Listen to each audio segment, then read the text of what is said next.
Samantala, inuobliga na ng Armed Forces of the Philippines o AFP ang mga miyembro nito na magsuot ng Philippine flag sa kanang bahagi ng kanilang mga braso.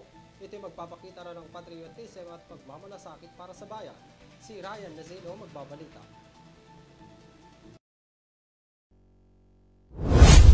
Ipinag-utos ni Armed Forces of the Philippines Chief General Romeo Browner Jr.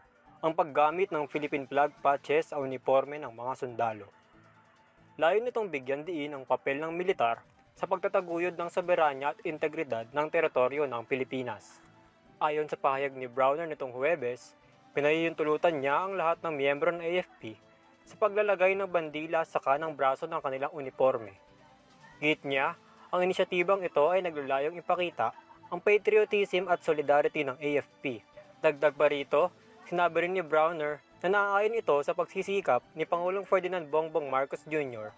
sa pagtataguyod ng national pride at unity ng bansa. Nakatandaang isinusuot lamang ng mga tauhan ng AFP ang uniformeng may bordad ng bandila ng Pilipinas kapag nasa ibang bansa at nagsasagawa ng exercises kasama ang dayuhang militar katulad ng balikatan. Para sa EuroTV News, ako si Ryan Nazino. Sumasaludo sa bawat Pilipino.